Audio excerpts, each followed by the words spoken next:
这是瑞星杀毒，瑞星杀毒的老总啊叫毛一丁，那会儿他说他给我免费防毒软件因为瑞星是指定的跟公安部合伙，说是保护人电脑，同时也监视嘛。你看那个警卫员就是既保护你又监视你。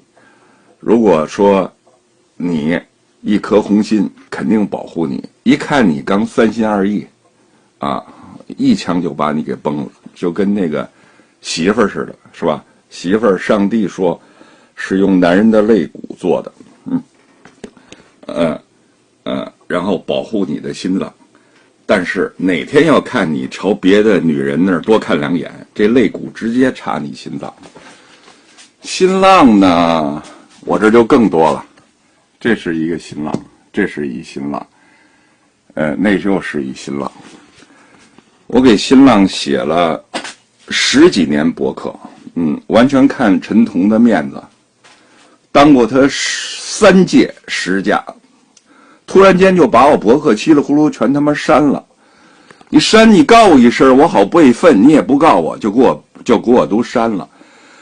我当时是想跟新浪在一起探讨新媒体，所以我都是不备份的。另外我是记者出身，叫什么以马以代，我都是靠着战马写的，把笔记本搁在吉普车的引擎盖上，就梆梆梆梆这么写。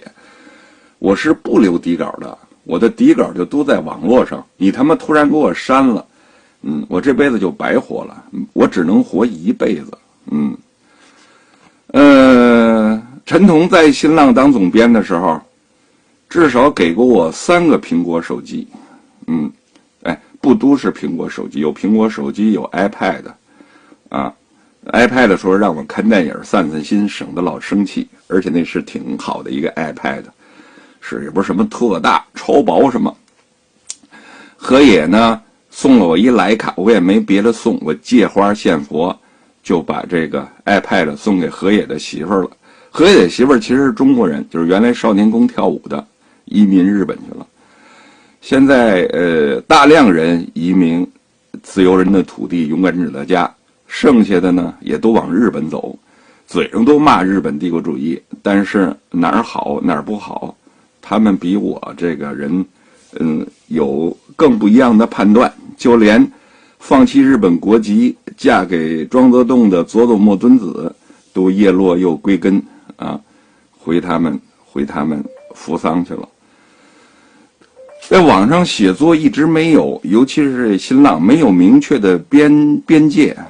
比如我在政法大学，我就北大毕业以后分到政法工作，结交了仨哥们儿，这仨哥们儿都是我平常的法律顾问，一个是普大个子，一个是燕园老贺，一个是张润。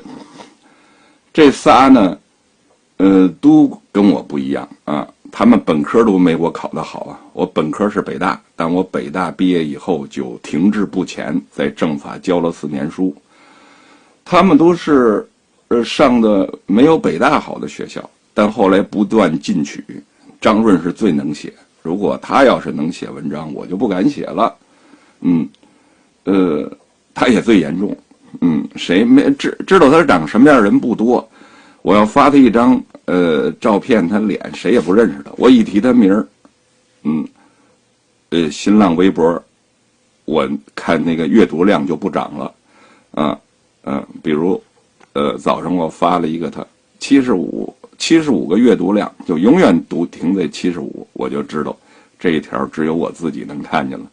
还有最初随时关注我的那75个人，老贺也比我粉丝多。老个儿是西南的，后来去了北大，老称燕园老贺其实他跟燕园也没关系了，他应该叫清华南门老贺，他住清华南门他也不住燕园里边张润应该说清华张润，但他不善炒作，他不提清华，其实他出名是跟清华有关。普大个子最不懂事儿，没人封他微博他有微博把普大个子的脸发出来，把普大个子的名字发出来都没事儿。所以我在仅仅和新浪这个媒体的互动里边，我就知道张润是名儿影儿都不能漏的。老贺影儿能漏，名儿不能提。普大个子名儿跟影儿全没问题，自己那老哼哼唧唧。